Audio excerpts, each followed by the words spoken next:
El desarrollar un algoritmo implica que, bueno, nosotros vamos a estar haciendo la descripción de esos pasos.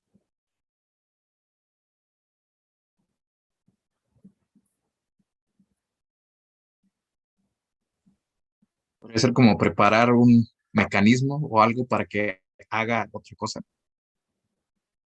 una tarea. Para resolver cierta problemática. El último ya no lo alcancé a oír. ¿Qué dijeron? El del mecanismo, por ahí va la idea. Ah, bueno, justo lo que dice él, pero decía para resolver cierta problemática. Ok, es una buena idea.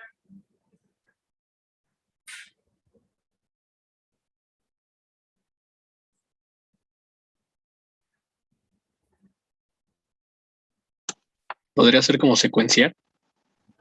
¿Secuencial en qué sentido? Porque secuencial hay muchas cosas. Hay cadenas secuenciales, hay instrucciones secuenciales. La simple palabra de programar, ¿para qué la utilizan coloquialmente? Bueno, técnicamente es textualmente porque es la definición de programar. Para crear alguna aplicación o algún software. ¿Ok? Sí, en parte por ahí va la idea, pero ya es el objetivo que buscamos con programar.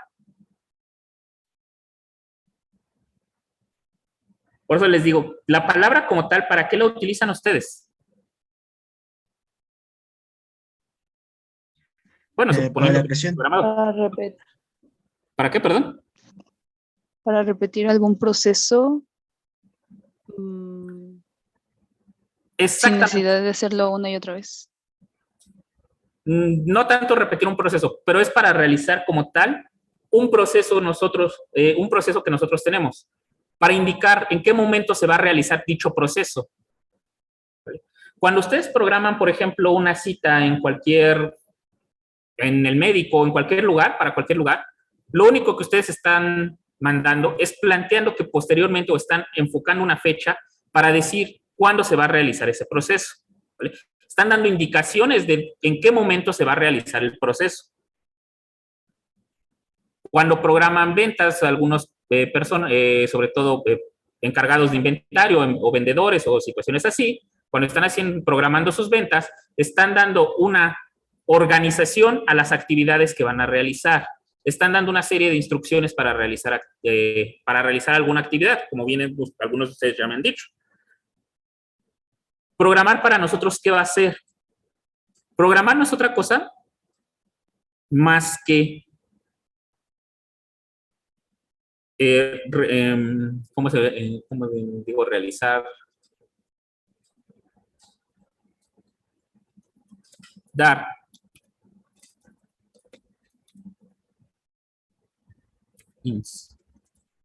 instrucciones. Para nosotros el programar va a ser dar una serie de instrucciones o unas instrucciones, o dar instrucciones en general, porque depende hoy en día, ya no tienen que ser todas de manera lineal, sino se pueden dar de diferente forma, no tienen que estar ordenadas.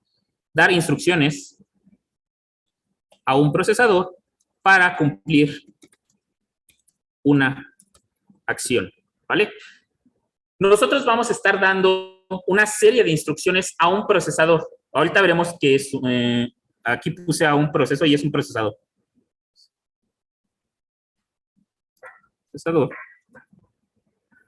Para cumplir una acción. O sea, nosotros vamos a estarle dando las instrucciones de cómo o en qué momento tiene que ejecutar.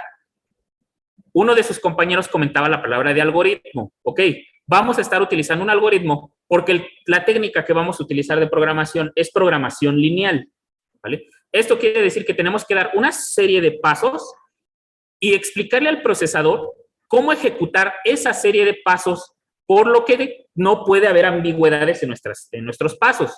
Por ejemplo, cuando nosotros planteamos una receta, muchas veces decimos solamente agrega, por ejemplo, harina al tazón, ¿vale? Y nosotros entendemos claramente qué significa agregar harina en un tazón.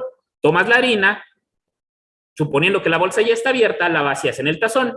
Bueno, si yo quisiera o yo tuviera el comportamiento de un procesador, eso no sirve. No puede haber ambigüedades. Jamás le dije dónde tiene que tomar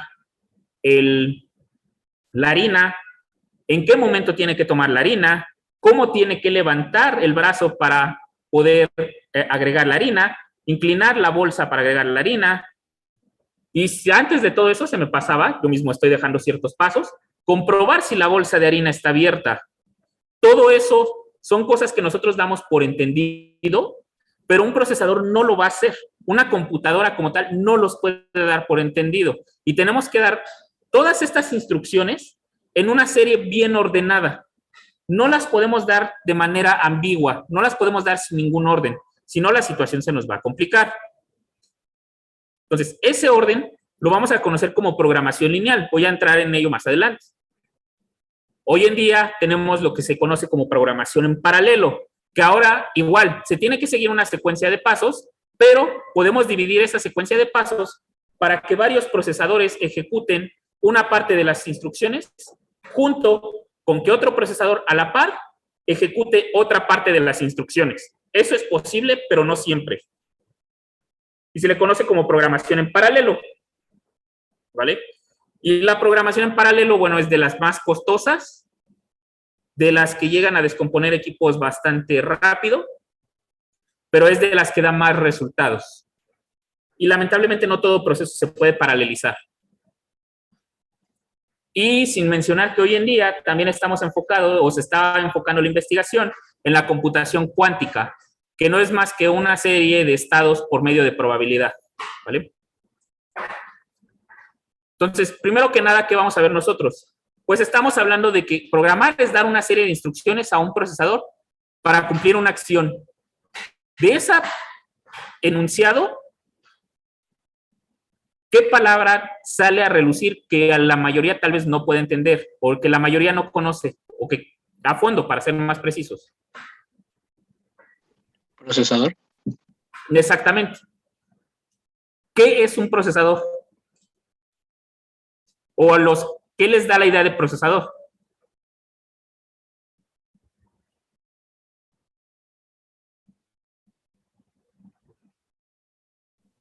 ¿Aquel que ejecuta las instrucciones? Suena ambigua todo lo que dije, pero su compañero tiene toda la razón. Es aquel que por medio de una entrada procesa las instrucciones, las analiza, hace lo que tenga que hacer, hace cálculos, todo lo que quieran, y después nos da un resultado. El resultado no tiene que ser en pantalla, puede ser en diferentes dispositivos de salida.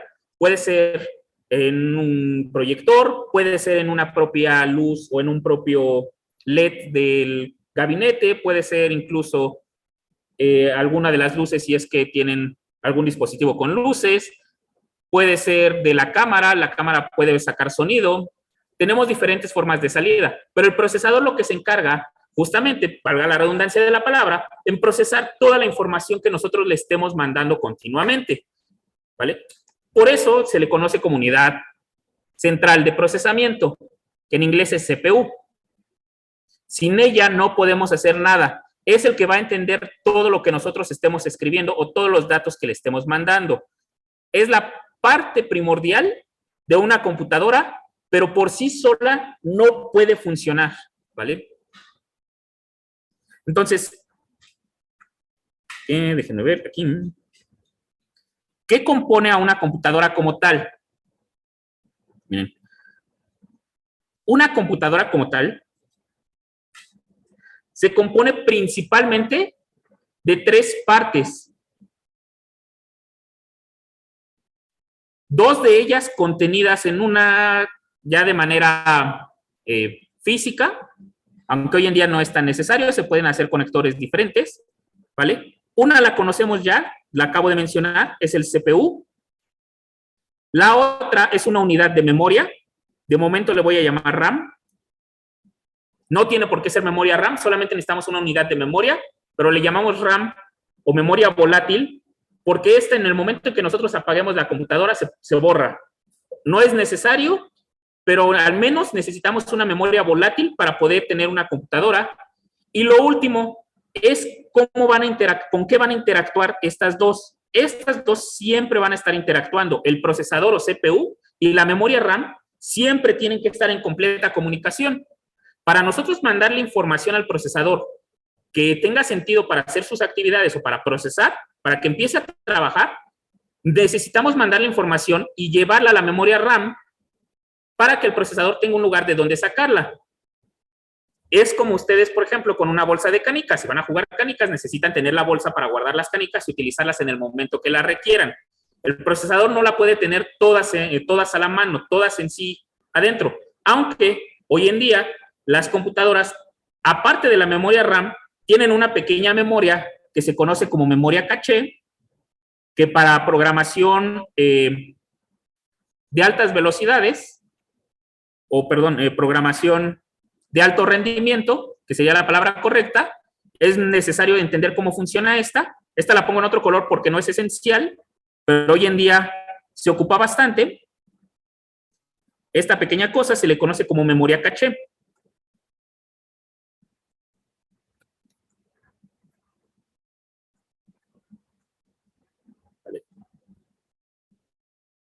Pero bueno, eso ahorita les explico cómo funciona y qué se diferencia de la memoria RAM. Sería como el análogo en esta analogía de las canicas. Si ustedes tienen una bolsa de canicas, la memoria caché sería su mano. ¿Cuántas canicas pueden tener en la mano a la vez? ¿Vale? Para eso sería la memoria caché. Sacan un puño de canicas de la bolsa y las tienen en su mano para ustedes poder escoger con la que quieren jugar. ¿Vale? Entonces, regreso a la parte esencial de una computadora. La parte esencial se compone del CPU y de la memoria RAM, que tienen que estar en completa comunicación siempre. ¿Cómo se interactúan ellas? Por medio de una tarjeta madre.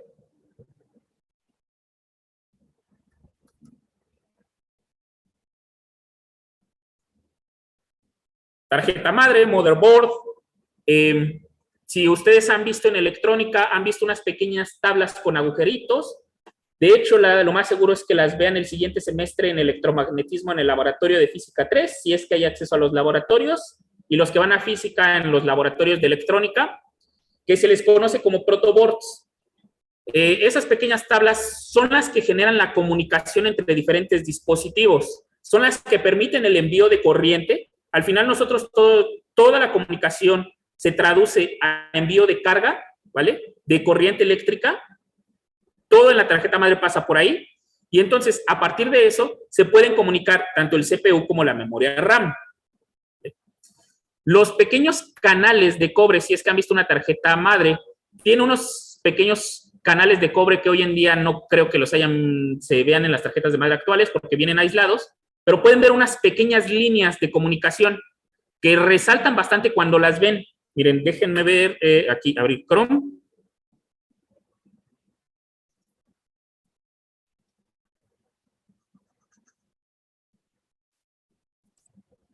Ahora sí.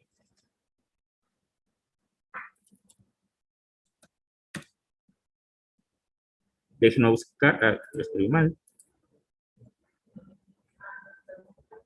Miren, esto es una tarjeta madre actual, ¿vale? Hoy en día no requerimos tantos componentes, pero lo que quiero ver es... abrir imagen.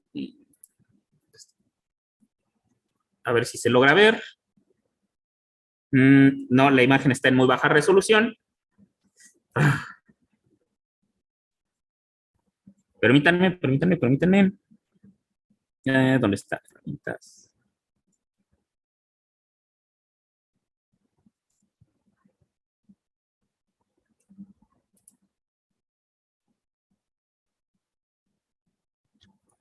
¿Cuál es? Param. Salió la misma desde entonces.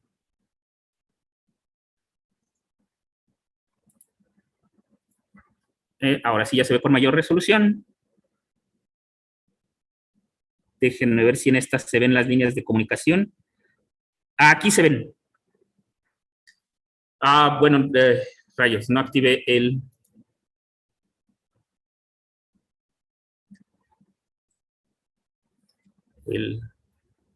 para dibujar. Pero déjenme tratar de enfocarlo más. Ya no puedo hacer más zoom. Donde espero que se vea el puntero del mouse. Donde estoy sacando el menú contextual, pueden ver unas pequeñas líneas que se ven de un gris o como blanquizcas en esta tabla de color negro.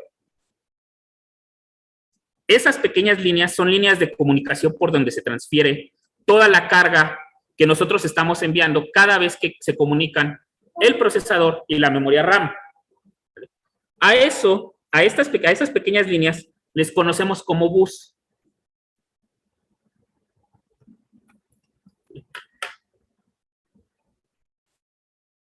La idea de la programación como tal es que el bus nunca esté en descanso, siempre tiene que estar en completa comunicación, el procesador y la memoria RAM. Por tanto, el bus siempre tiene que tener carga, siempre tiene que estar enviando del CPU y a la memoria RAM. Hoy en día, lamentablemente, ya no se puede medir de manera directa porque el propio sistema operativo, que es la parte con la que ustedes trabajan, ya está en constante comunicación con el CPU y la memoria RAM y, por tanto, satura el bus. Pero la idea, por ejemplo, de la programación de alto desempeño, donde se utilizan tarjetas de video, gracias a que tienen otro tipo de procesador, la comunicación entre el CPU y las GPU, que son los procesadores gráficos, siempre las líneas de comunicación ahí sí siempre están saturadas. Por eso es muy importante saber cuántas líneas de comunicación tienen. Si ustedes buscan requerimientos de una tarjeta gráfica, especificaciones técnicas de una tarjeta gráfica, en la mayoría de los casos les van a decir cuántas líneas de comunicación tienen. Hoy en día van de 8 a 16 o hasta 64 líneas de comunicación. Esas líneas de comunicación son justamente el bus con el que siempre pueden estar interactuando con el procesador, ¿vale? Las tarjetas gráficas se pueden ver como otra computadora adicional a la computadora principal. Entonces, para algo básico, nosotros solamente requerimos de estas tres cosas. Absolutamente todo lo que tenga una computadora solamente necesita estas tres cosas: lavadoras, licuadoras, refrigeradores, planchas. Déjenme pensar qué otra cosa es simple. Ya dije lavadoras. Bueno, en sí, la mayoría de dispositivos electrónicos, todos tienen todos tienen este tipo de combinación de computadora, una de estas computadoras, una tarjeta madre, un procesador y una memoria RAM. El detalle es que no son tan grandes como los que estamos acostumbrados a ver en las computadoras actuales, y ya ni se digan las computadoras de gama alta, ¿vale? Entonces, ¿qué hace cada cosa? Primero que nada, el CPU se encarga de interpretar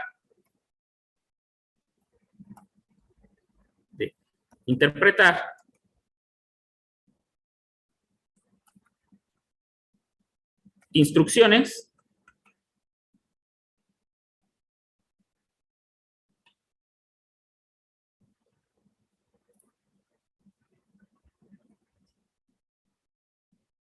para realizar una serie de cálculos. Una serie de cálculos.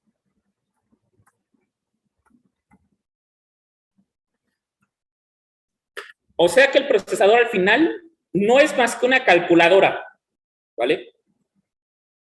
Todo lo que hacemos con una computadora, el procesador siempre se encarga de realizar una serie de cálculos. El detalle es que no solamente son las operaciones aritméticas que nosotros conocemos, de suma, resta, multiplicación, división, que la multiplicación es un caso particular, la división es un caso particular de la multiplicación y la resta un caso particular de la suma. No son las únicas operaciones que realiza un procesador. Realiza operaciones lógicas, ¿vale? Que son operaciones que ustedes ya conocen de sus cursos de primer semestre, porque casi todos los profesores en la primera semana, cuando son de primer semestre, les enseñan lógica matemática, porque es muy necesario para hacer demostraciones, y dentro de ello ustedes vieron lo que se conocen como tablas de lógica. Esas tablas, donde ustedes vieron las operaciones de AND, OR, implicación, negación, ¿vale? Son operaciones o son tablas que se pueden llevar a un procesador. ¿Por qué? Bueno, ¿en qué base trabajamos nosotros cuando queremos hacer cálculos? ¿En qué tipo de base nosotros trabajamos?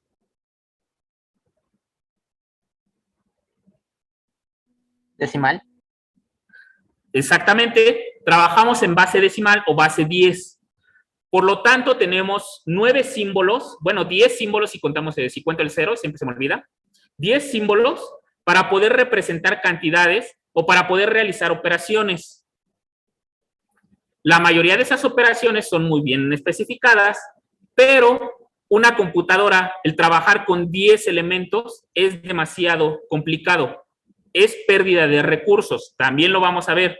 ¿Cómo es que una computadora realmente hace cálculos? Para una computadora trabajar con 10 es muy complicado. Y de hecho, las primeras computadoras que ya fueron electrónicas, por así decirlo, que ya dejaron las tarjetas perforadas, empezaron a tratar de hacer cálculos, los procesadores, a trabajar con aritmética de base 10. Vieron que era demasiado desperdicio, era demasiado costoso, los procesadores realmente no trabajaban tan bien, y entonces comenzaron a buscar analogías en otras aritméticas para poder realizar operaciones bien definidas. Apareció la aritmética de 16 bits, no 16 bits, de hexadecimal, perdón, la aritmética hexadecimal, que utiliza 16 símbolos, van del 0 al 9 y de la A a la E. A, B, C, D, E, F, a la F. Van hasta la F, ¿vale? También resultó que era muy costoso. Entre más símbolos metían, más complejos eran los procesadores y más costosos de realizar. Los operadores hoy en día trabajan con transistores. Entonces, lo que decidieron al final es que ¿por qué no regresar a la abstracción de lo que eran las tarjetas perforadas? Un agujero podía representar un 0 y un cuadro sin perforar significaba un 1. Y entonces, con eso se podía trabajar bastante bien. Pensaron que iba a ser muy costoso porque hacer un programa en tarjetas perforadas requería cajas completas de tarjetas, ¿vale? Eran tarjetas como tamaño sobre, y pues llenar una caja para un programa simple era bastante tedioso estar cargando esas tarjetas, y si se te desordenaban, tu programa ya no servía. Las tarjetas siempre tenían que llevar un mismo orden. Pero se dieron cuenta que eso era lo más funcional, lo más fácil de programar. Bueno, no programar, lo más fácil de desarrollar. Algo que se comunicara solamente con 2 símbolos.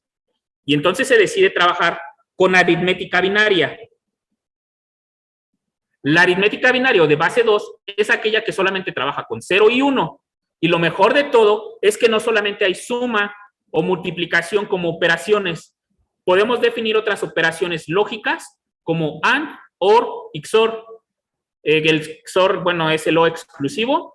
La negación, las implicaciones también podemos trabajar con ellas. Y muchas de las cosas que nosotros realizamos en matemáticas se pueden llevar a aritmética binaria. ¿Por qué? Porque tenemos una conversión de números naturales a binario, y mejor aún, tenemos una conversión de números racionales a binario. Y de hecho también la vamos a ver. ¿Vale? Hasta aquí. ¿Alguna duda?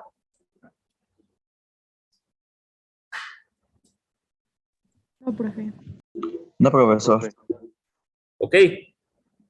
Entonces, el procesador se encarga de interpretar toda la información que nosotros le mandamos y realizar una serie de cálculos. ¿Vale? Esto lo hace por medio de ciclos.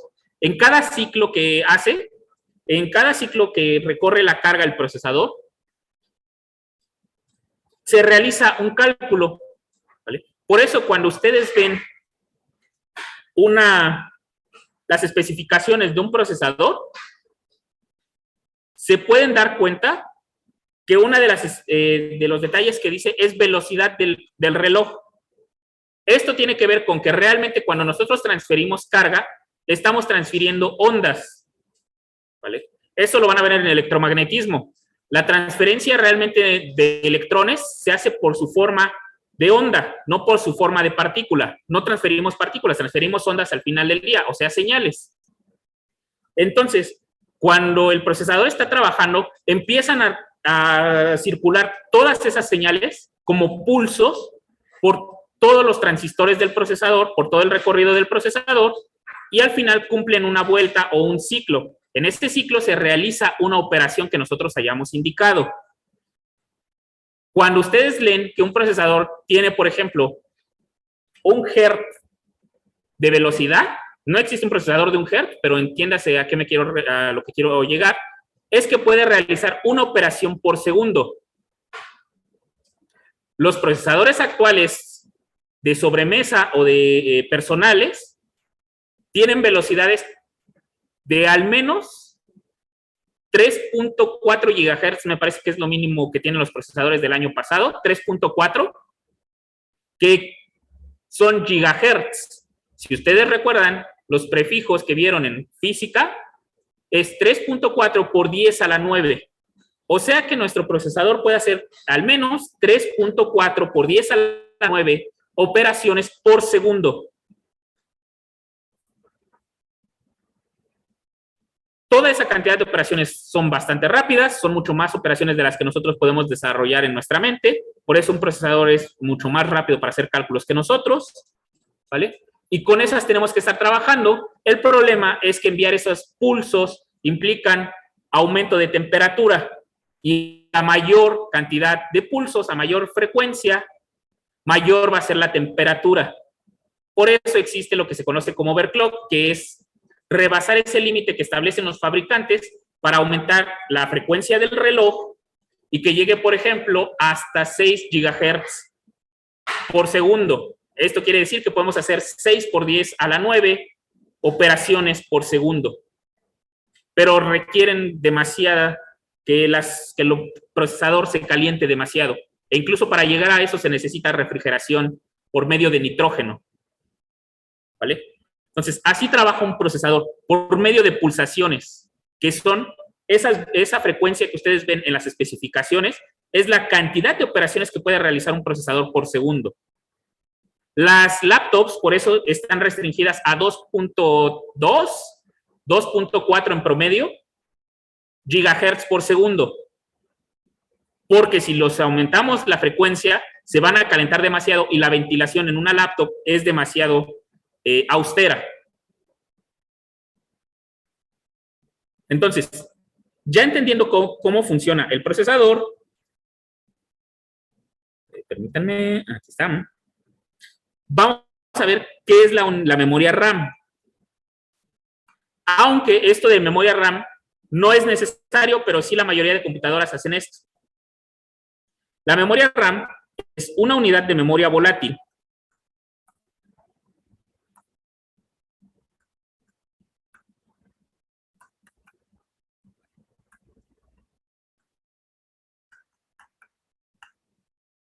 Esto quiere decir que su objetivo es almacenar información.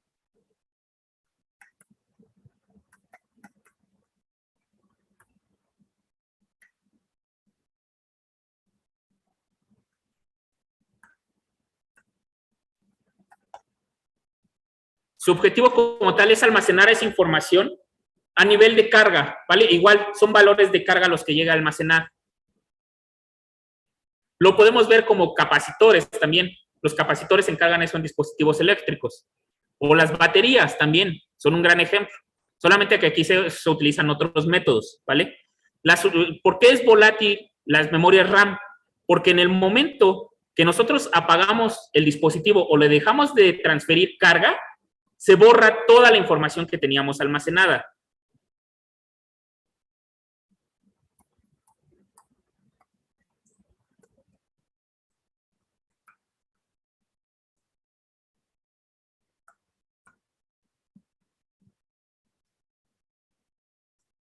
La información se borra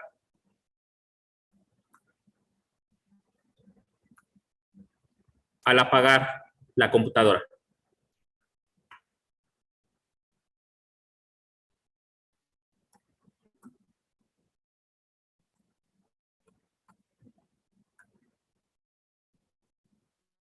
¿Vale? Entonces, una vez que nosotros dejamos de suministrarle carga, en automático, esta se vacía por completo la memoria RAM y ya no va a tener nada de la información que nosotros teníamos previamente guardada.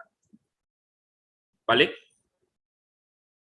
Esta, por lo regular, si ustedes ven las especificaciones, también tiene una velocidad escrita, por ejemplo, en megahertz, por ejemplo. Sí, por ejemplo, en megahertz también. Pero esa nada más es la velocidad en que puede sacar carga por ejemplo, si esta lo hacemos con la analogía de las canicas, ¿qué tan rápido pueden sacar canicas de una bolsa? ¿Vale? En ese caso nos está diciendo cuánta información puede sacar en cada segundo. Es la velocidad que nosotros vemos en las especificaciones de memoria RAM. Y aparte está el almacenamiento, que el almacenamiento me lleva a otro concepto. La unidad mínima de procesamiento.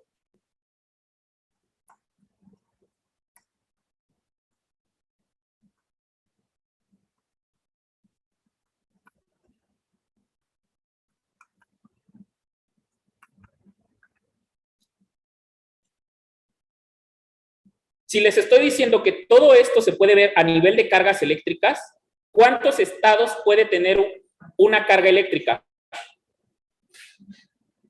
O un electrón, ¿cuántos estados puede tener?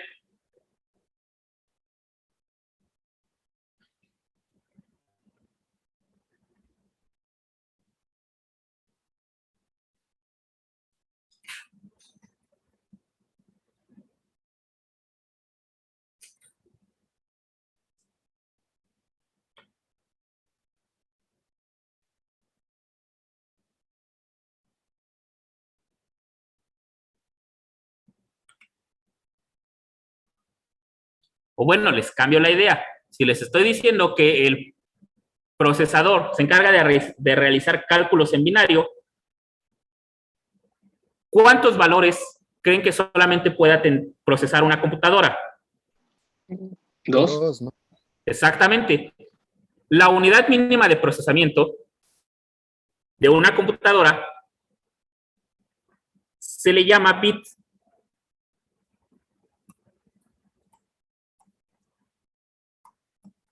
Con B minúscula, ¿vale?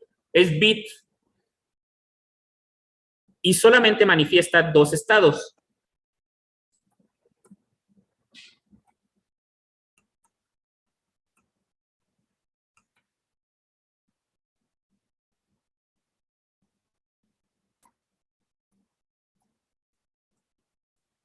Que son el 0 y el 1, o lo podemos decir como apagado y encendido. ¿Vale? Solamente tenemos esos dos estados.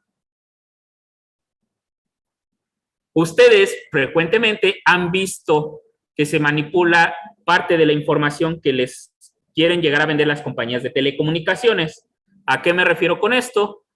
Porque cuando ustedes contratan un servicio de internet, les venden la velocidad en bits, que no es la velocidad real de descarga. Bueno, la que ustedes ya ven en los programas.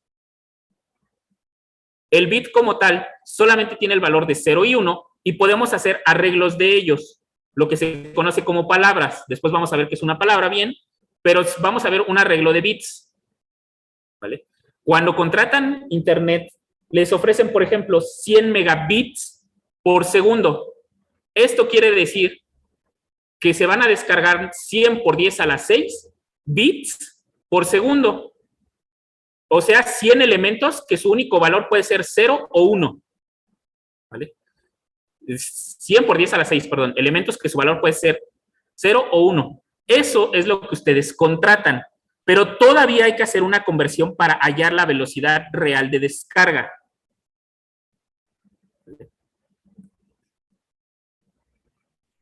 A un arreglo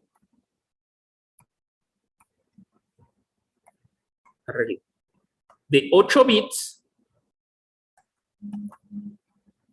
que lo podemos denotar así como B1, B2, B3, hasta B8, donde para todo J, que va desde 1 hasta 8, BJ solamente puede tomar uno de los dos valores, 0 o 1. A un arreglo de esta forma se le llama byte.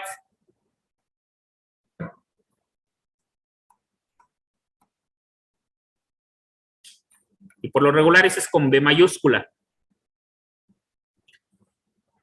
¿Vale? Con esto también pueden medir qué tan rápido se está mandando la información, y es mucho más compacto que estar hablando a nivel de bits. Esto nos va a ayudar el concepto de byte, porque para representar caracteres o para representar números enteros o para representar números racionales, jamás podemos trabajar con irracionales, solamente en computadoras podemos llegar a racionales. Se requieren una cierta cantidad de bytes, ya que para que su lectura sea más sencilla por parte del procesador y para que la memoria RAM no tenga complicaciones en sacar información, siempre se mandan en parejas o en paquetes de 8 en 8 bits, ¿vale? Aunque el procesador y la memoria RAM todo lo almacenan a nivel de bit. Incluso vamos a ver operaciones que se conocen a nivel de bit, que son las operaciones lógicas, ¿vale? Entonces, un byte no son más que 8 bits bien arreglados, bien ordenados. Entonces, cuando ustedes contratan internet, por ejemplo, de 100 megabits, que incluso se pueden dar cuenta porque les ponen una B minúscula por segundo, quiere decir que realmente ustedes lo que están descargando es 100 por 10 a la 6 dividido entre 8 bytes por segundo. Y ya de aquí ustedes pueden utilizar sus prefijos según el resultado que les haya dado. Lo pueden convertir a megabytes, que de hecho estos son como 10 megabytes por segundo, más o menos. Sí, más o menos son como 10 megabytes, ¿vale? Que es la velocidad que ustedes van a ver en el navegador. Por eso no ven el 100, o por eso si ustedes llegaran a tener una conexión de 1 giga, no ven exactamente la velocidad de descarga. Nuevamente, miren, vean en Chrome.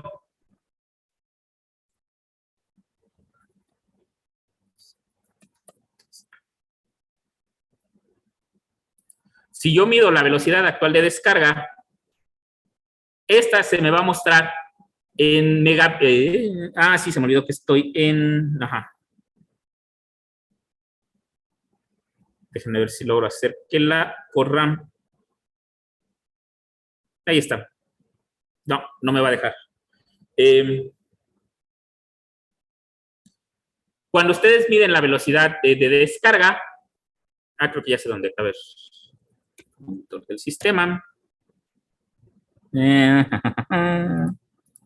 Recursos. Red, aquí está. Aquí en red, si ustedes se dan cuenta, en la parte inferior derecha hay una velocidad de descarga. No, esa es la de subida. La de la izquierda es la de descarga y la de la derecha es de subida, que con la que estoy trabajando actualmente en la computadora. Está dada en términos de bytes, no de bits, ¿vale? No es la velocidad que te venden las compañías, porque pues se ve más bonito decir que te están vendiendo 100 megabits, o sea, un número 100, a decirte que realmente estás descargando a 10 megabytes por segundo. Aunque bueno, 10 megabytes por segundo les permite descargar 1 giga en al menos 8 minutos, de 8 a 10 minutos aproximadamente. ¿Vale? Entonces, estas dos son las unidades de procesamiento. La unidad mínima es la mínima cantidad de información que puede procesar la computadora. O sea, solamente puede procesar o un 0 o un 1 a la vez. Mientras que el byte no es más que una cadena de bits. Y de 8 en específicos, tienen que ser 8. Entonces, con esto se comunican tanto la memoria RAM y el procesador. Siempre están navegando bits por el bus de la computadora. Siempre, siempre, siempre. Que no son más que electrones, ¿vale? Un 1 está representado porque le llegue un electrón o la señal de un electrón al procesador, y un 0 es porque en cierto instante no le llegó señal al procesador y lo interpreta como un 0. Es como el código Morse. Un toque es para un punto, una pausa de 2 segundos es para una línea y una pausa de 3 segundos es para un espacio. Funciona de manera similar. Entonces, ¿dudas hasta aquí?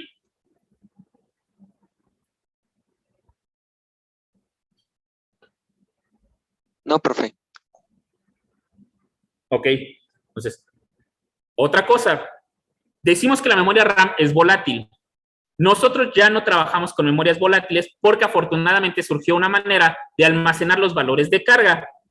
Y no necesitamos baterías, que también se descargan con el paso del tiempo. Simplemente se almacenan los estados de las cargas. Otro tipo de memoria, que no lo pongo en rojo porque no es parte esencial de una computadora, pero sí la puede tener, es una memoria ROM. Que esto lo podemos identificar directamente con el disco duro. Aunque no necesariamente es un disco duro. También son las memorias USB, son los discos de estado sólido, son los discos magnéticos, los discos ópticos, que son los CDs, que espero que la mayoría, que algunos sí hayan conocido. Los discos de acetato también son unidades ROM al final del día, ¿vale? Son unidades de almacenamiento no volátil.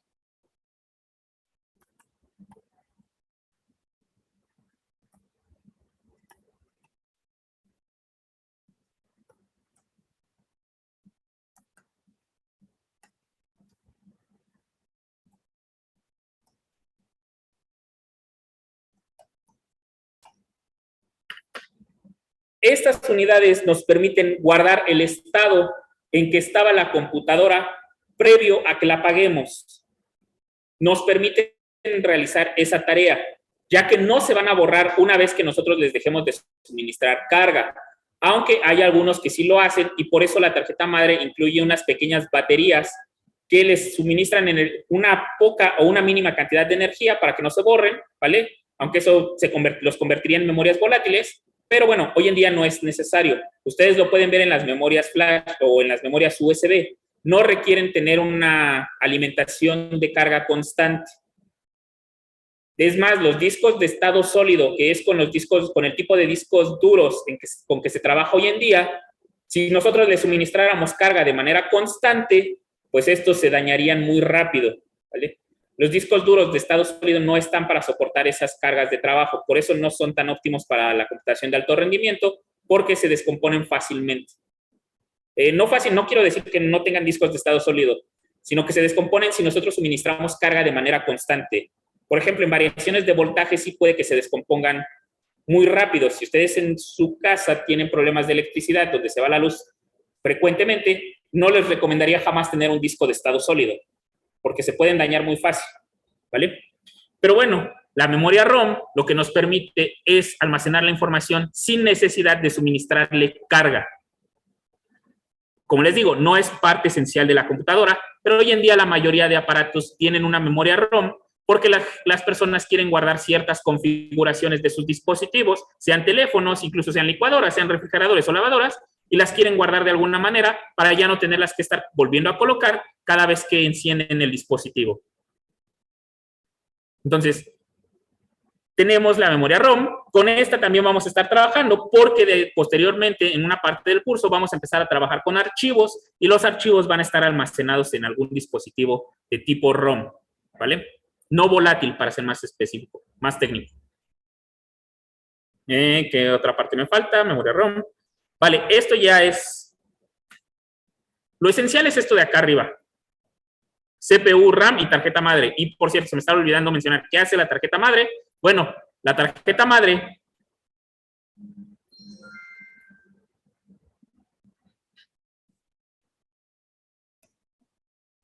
La madre se encarga de la comunicación, de permitir la comunicación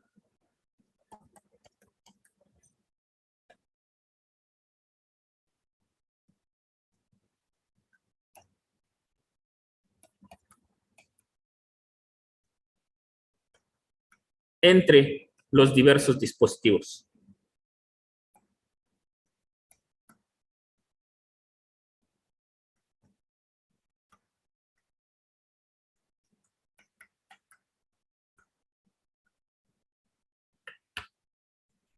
No solo entre el procesador y la memoria RAM. Si nosotros llegásemos a conectar una tarjeta gráfica o una tarjeta de sonido o una tarjeta de red, todas estas tienen que comunicarse con el procesador, porque el procesador de ahí interpreta la información que saca, por ejemplo, de internet, de la tarjeta de red, ¿vale?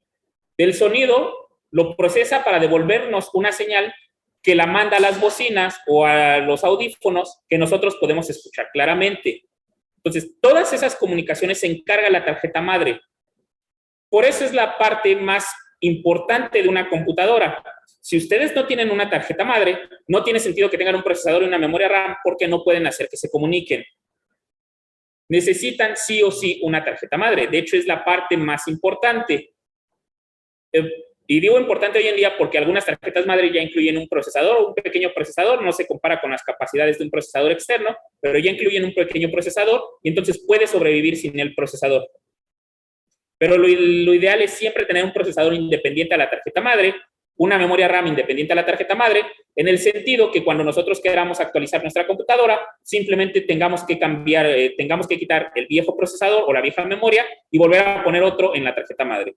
Pero tienen que tener mucho cuidado porque no todas las tarjetas madre entienden la comunicación de un procesador o entienden a un procesador como podrían entender a otras tarjetas madres, ¿vale? No es lo mismo una tarjeta madre para un procesador de Intel que una tarjeta madre para un procesador de AMD o que una tarjeta madre para un procesador que interpreta instrucciones ARM. Después les explico qué es eso de instrucciones ARM. No son lo mismo. Las tarjetas madre tienen que estar hechas para el procesador que ustedes van a utilizar. Es más, las lavadoras, todos los electrodomésticos, rara vez van a utilizar un procesador o una tarjeta madre que se venda en masa.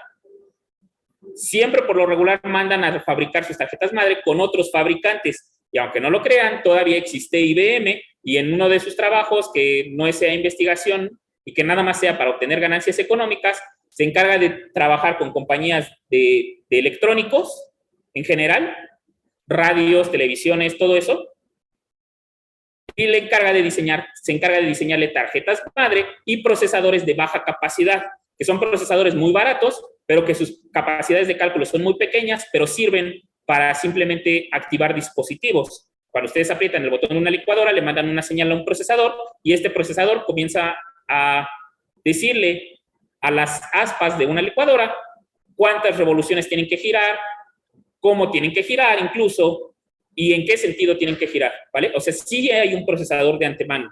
Compañías que nosotros estamos completamente con la idea que están enfocados a computadoras personales, no. Para generar ingresos, muchas de ellas trabajan en la realización de procesadores de bajo desempeño para otras compañías que se encargan de electrodomésticos. Es raro que una compañía manufacturera de electrodomésticos fabrique sus propios procesadores, aunque sí los hay.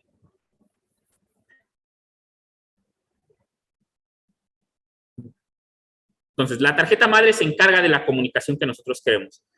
Ya de aquí en fuera, todo lo demás es extra. Todos los dispositivos de salida, ¿vale?, son adicionales. ¿Por qué? Porque nosotros podemos interpretar la señal de salida de un procesador o la respuesta de un procesador con un simple LED. No necesitamos tener un monitor, no necesitamos tener una impresora, no necesitamos tener una red establecida para saber qué está haciendo el procesador. Con una propia luz que parpadee, podemos entender la salida de un procesador. Claro, nosotros ya tendríamos que trabajar en esa comunicación, pero de que se puede, se puede. Entonces, a partir de este momento, todos los periféricos o todos los dispositivos de salida y de entrada de la computadora son adicionales. Eso incluye tarjetas de sonido, tarjetas gráficas, tarjetas de red, discos duros adicionales, memorias USB. ¿Qué otra me falta? Bueno, lectores de CD, aunque creo que ya no existen. Lectores de disquete, aunque también ya están extintos. Todos esos ya son dispositivos adicionales que no forman parte esencial de una computadora. Pero la ventaja es que podemos comunicarnos con ello. Nuevamente, ¿dudas hasta aquí de lo que forma una computadora? No, profe. Ok. Viene la parte que nos interesa. ¿Cómo nos comunicamos o cómo le decimos a las computadoras cómo realizar su trabajo? ¿Cómo es que les enviamos esa serie de instrucciones para decirles que enciendan un dispositivo o que den una señal de salida? Y aquí es donde viene la parte de programar. Enviarle una serie de instrucciones a nuestro procesador para que él nos devuelva una respuesta o lo que coloquialmente, o no coloquialmente, lo que teóricamente se conoce como una máquina de Turing. Enviamos una entrada y nos devuelve una salida solamente. Entonces, ¿cómo funciona? Bueno, pues llega la parte de la programación. ¿Vale? La programación, ya se los comentaba, ya lo puse arriba, no es más que una serie, como tal, arriba se los puse, no es más que una serie de instrucciones que nosotros le mandamos al procesador para cumplir una acción. Lo estoy leyendo tal cual porque, bueno, no quiero salirme de la definición como se las puse.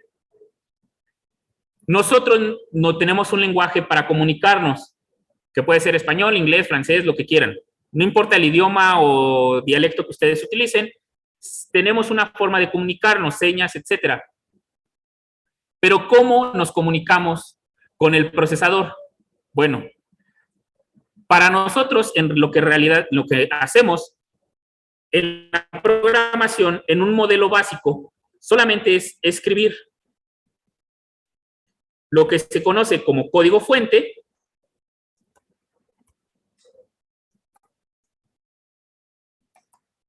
que esto es en un lenguaje entendido por los humanos.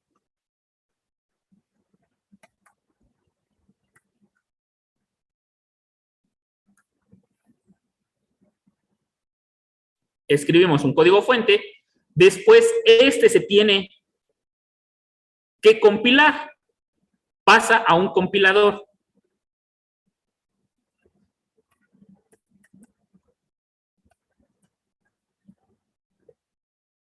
Que lo voy a dibujar de momento como una caja. Un compilador hoy en día, no voy a entrar de momento en detalle porque ya eso ya lo voy a enfocar cuando estemos programando, un compilador se encarga de realizar una traducción del lenguaje, entre comillas, humano que nosotros escribimos.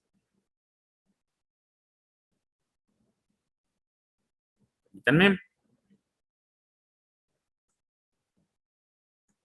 Funciona como un traductor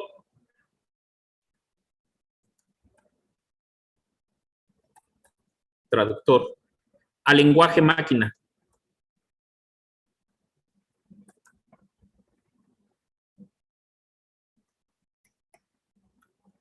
¿Qué es esto? ¿Qué es el lenguaje máquina? No es más que un orden de cero, una serie de ceros y unos que puede entender el procesador, ¿vale? Y a partir de cómo están acomodados, el procesador entiende qué hacer. No es lo mismo acomodar 0, 1 que 1, 0. Son diferentes arreglos. Entonces, dependiendo del orden en que se envíen, el procesador realizará una acción u otra. Un compilador se encarga de eso, de las instrucciones que nosotros escribimos en lenguaje humano, ¿vale? Se va a encargar a traducirlas completamente a algo que puede interpretar el procesador. Instrucciones en ceros y unos. Si ustedes tienen el ejecutable o el programa que hicimos la vez pasada de prueba, que está, si están en Windows, está como .exe, o si no están en Windows, si están en Linux y en Mac, no tiene ninguna extensión. Si ustedes lo abren con un editor de textos, se van a dar cuenta que aparecen unos símbolos raros. ¿Por qué aparecen estos símbolos? Permítanme.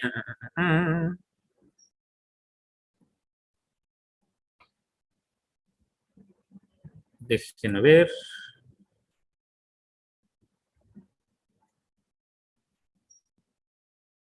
Estoy aquí. Programación 1. Aquí está. Abrir con... Déjenme lo abro con Atom. Esto es lo que ustedes van a ver si lo abren. Una serie de símbolos que la computadora no puede procesar porque no está configurada para poder entender el lenguaje máquina, el lenguaje que entiende el procesador, que al final son series ordenadas de ceros y unos con instrucciones. No las logra interpretar nuestra computadora así a nivel, bueno, nuestro sistema operativo no las logra interpretar porque tendríamos nosotros que darle ciertas configuraciones para que entienda los símbolos que representan 0 y los símbolos que representan 1. El detalle es que esa configuración es completamente dependiente del procesador. Hoy en día, nosotros no tenemos que preocuparnos si estamos trabajando con un procesador Intel, o si estamos trabajando con un procesador de AMD, o si estamos trabajando con un procesador de Apple, o si estamos trabajando con un procesador de Qualcomm, no importa. Nosotros no tenemos que preocuparnos de eso. Los compiladores se encargarán, hoy en día, de traducir al lenguaje respectivo para cada procesador sin que nosotros tengamos que interactuar. Hubo una época en que no era así. Existía lo que se conoce como el lenguaje ensamblador. De hecho, hoy en día todavía existe y todavía se programa a nivel de ensamblador, a ese nivel, solamente para dispositivos específicos o para alto rendimiento. En ensamblador, lo que uno hacía era escribir una serie de instrucciones que, entre comillas, parecían humanas, pero parecían puros números en hexadecimal. Luego, uno mismo tenía que hacer lo que se conocía como un ensamble, de ahí su nombre. Ese ensamble era una semitraducción hacia el tipo de procesador a donde íbamos a nosotros a ejecutar nuestro código. Era una traducción a medias. De manera que después el ensamble final, que era el compilador final, ya sabía para qué procesador tenía que ejecutar instrucciones, pero ese compilador solamente funcionaba para ese procesador. Nosotros lo preparábamos para el compilador específico de un procesador Intel, para un procesador específico de AMD, para un procesador específico de IBM, y de hecho los dispositivos electrónicos, la mayoría hoy en día todavía se llegan a programar en ensamblador, porque no son instrucciones tan complicadas y pues no queremos estar gastando rendimiento y queremos que la respuesta sea rápida, ¿vale? Entonces, el compilador se encarga de traducir todo al lenguaje máquina, el lenguaje que interpreta al final el procesador. Ya una vez que nosotros compilamos, al final se nos devuelve el programa que nosotros queramos ejecutar. Esa va a ser nuestra salida, el programa que nosotros queremos que cumpla una funcionalidad. Otra forma de definir programación es resolver un problema de la vida real abstrayéndolo a una computadora. Eso suena un poco loco porque, por ejemplo, si ustedes quisieran preparar una receta de cocina, ¿cómo rayos abstraigo eso a nivel de computación? ¿Vale? Si no es tan sencillo los problemas que se pueden digitalizar, por así decirlo, ¿vale? No es tan sencillo, son cierto tipo de problemas que se pueden computar, de hecho es la palabra correcta, y tenemos que tener cuidado en la selección de qué problemas podemos abstraer y cuáles no. Afortunadamente, incluso los problemas de matemáticas, la mayoría se pueden abstraer aquí, ya que la computadora pueda resolverlos, ya es aparte.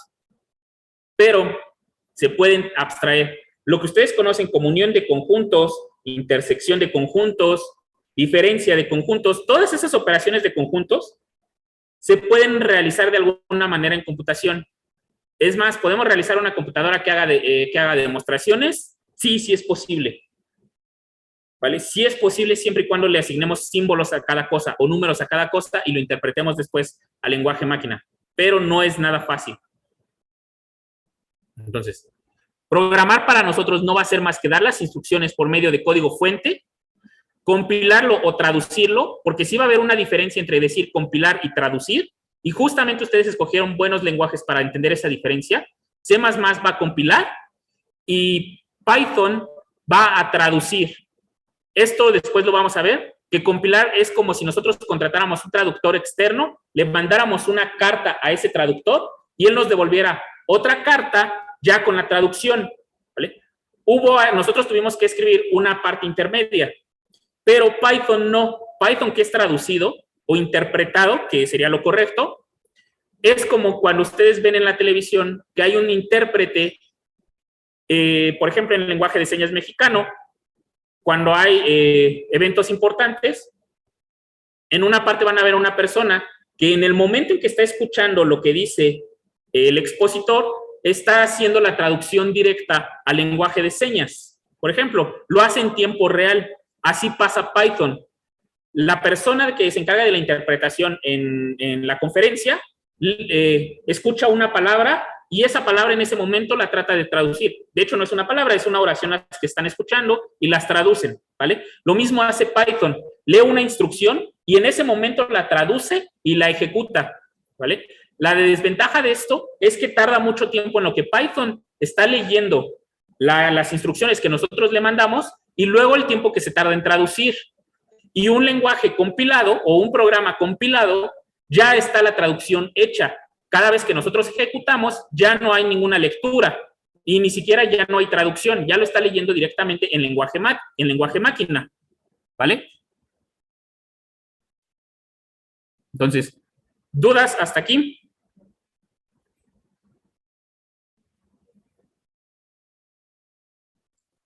No, profesor. Ok. Entonces, para nosotros programar es esta serie, es este pequeño arreglo. Vamos a escribir código, vamos a compilar y al final vamos a obtener un resultado. Ahora, ¿cómo se divide el código fuente? Bueno, para nosotros escribir código fuente,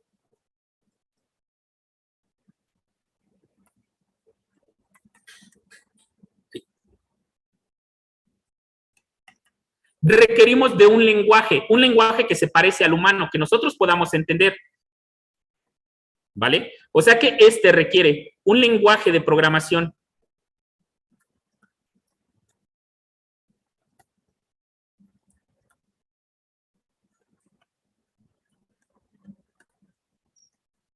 La idea de un lenguaje de programación es que sea simple, sean instrucciones simples, ¿vale? Y que sean entendidas por una persona sin considerar gramática, sin considerar, bueno, todo lo que involucra, lo que iba a decir, está involucrado en la gramática, o sea, está estudiado por la gramática, pero sin importar esos detalles de artículos, sustantivos, verbos, todo eso, no nos va a importar aquí en el lenguaje de programación. El lenguaje de programación son instrucciones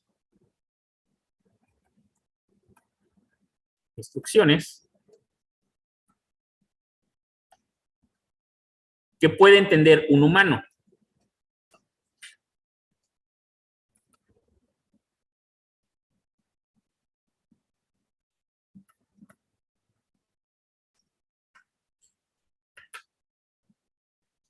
Por ejemplo, cuando nosotros quisiéramos decirle a una persona, comienza a correr, tendríamos que hacerlo con toda esta estructura que acabo de decir. Tendríamos que decirle, comienza a correr, o que es en el verbo el verbo comenzar, conjugado, el artículo a, y luego el verbo en infinitivo, para decirle que empiece a correr.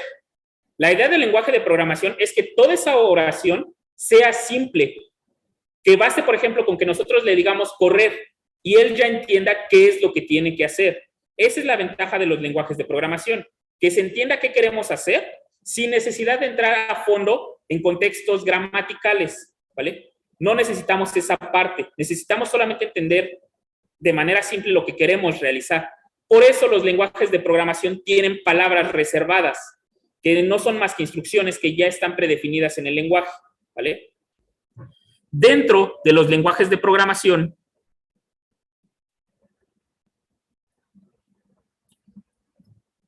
vienen dos tipos, que son los compilados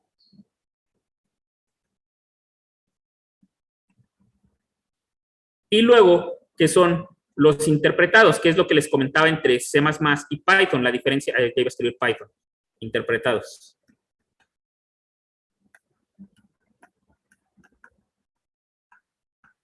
¿Qué son la principal diferencia entre C++ y Python? La idea de un compilado es que en este siempre se traduce al lenguaje máquina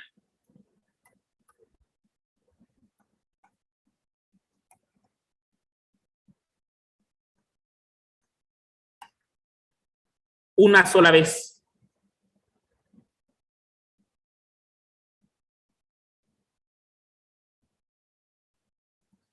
Desventajas de esto, que si nosotros realizamos una modificación al programa, tenemos que volver a compilar, ¿vale? Para que otra vez se haga la traducción.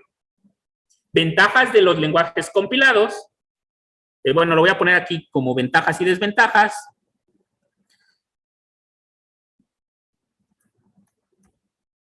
Desventaja, con cada modificación,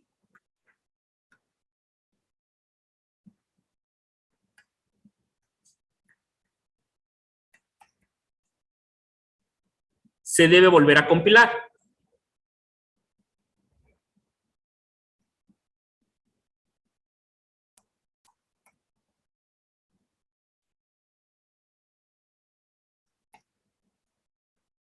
compilar.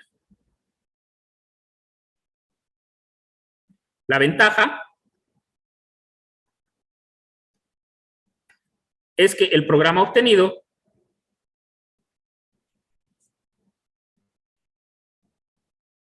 puse Procma.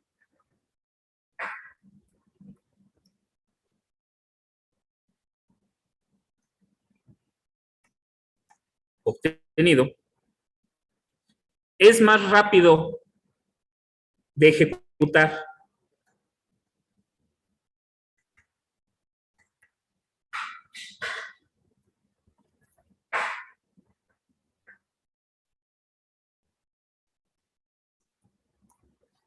Ya que ya que la traducción ya que el lenguaje máquina, ya que el programa siempre está en lenguaje máquina.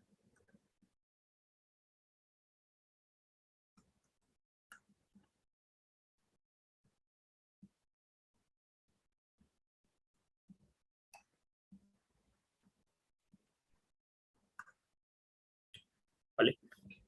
Cuando ustedes descargan un programa, se van a dar cuenta que ya no tienen que volverlo a compilar porque el fabricante ya lo mandó compilado y el programa abre instantáneamente, entre comillas instantáneo, ¿vale?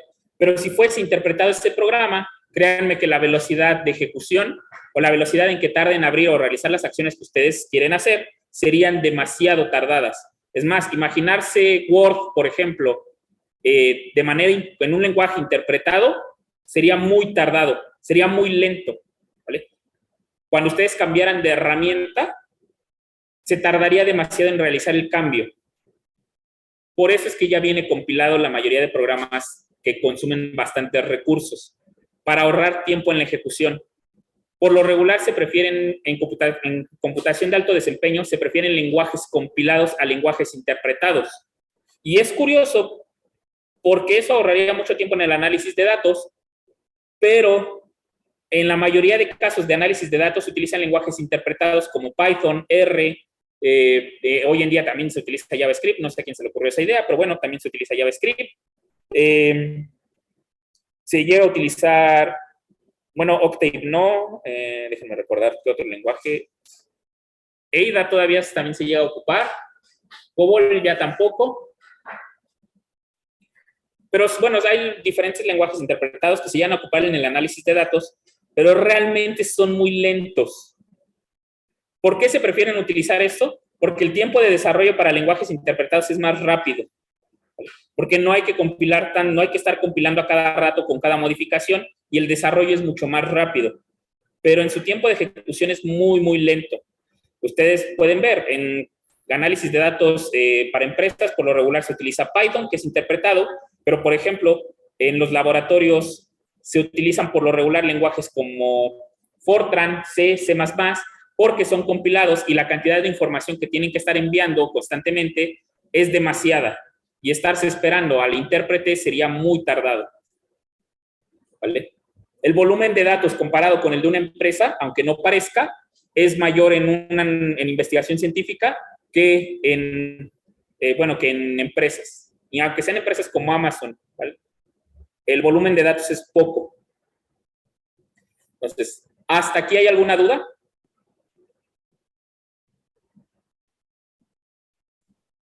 ¿No? Ninguna. Ok, si no hay dudas, entonces nos vemos mañana, ¿vale? Ok, gracias. Nada. Ok, gracias, profe. Hasta luego. Gracias, profesor. Hasta luego, profe.